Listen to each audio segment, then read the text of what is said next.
Vilmar Alipayo kinumpirma ang hiwalayan nila ni Andy Eigenman. Alright!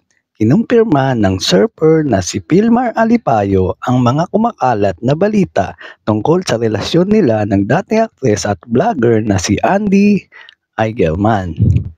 Sa pamamagitan ng kanyang Instagram story nitong Sabado ng madaling araw, February 8, nagsalita na ang surfer tungkol sa isyung kinakasangkutan niya.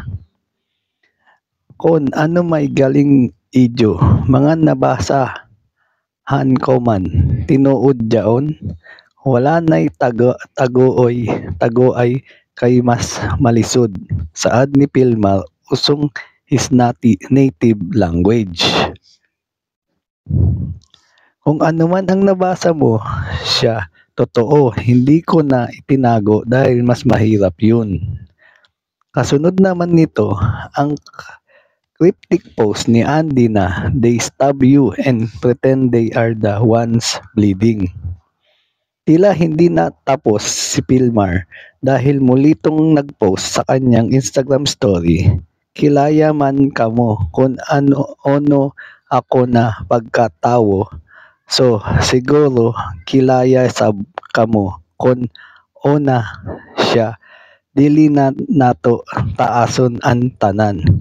Pagpapatuloy niya. Sa Tagalog, sinabi ni Vilmar na kilala mo na kung sino ako. Kaya malamang kilala nyo na rin sino siya. Hindi ko na kailangan ipaliwanag pa. Sa huli ay in-address na rin ng surfer ang mga ibinabatong insulto laban sa kanyang matapos lumabas ang cheating issue. You all can call me a cheater and ugly now. Pero salamat sa mga tao na no message sanan kakilaya sa ako. Pagtatapos ni Vilmar, pwede niyo akong tawaging cheater at pangit ngayon. Ngunit salamat sa totoong nakakilala sa akin. Matatandaan noong 2020 nang ma-engage sina Andy at Vilmar.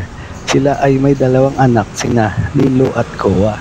Noong April 2024 na ibahagi ng dalawa ang kanilang wedding plans, ngunit kinakailangan nilang isip aside muna ang plano dahil sa pagkamatay ng ina ng actress na si Jacqueline Jose. At yan ang totoo. Alright! Thank you for watching po. Para for more videos. Salamat!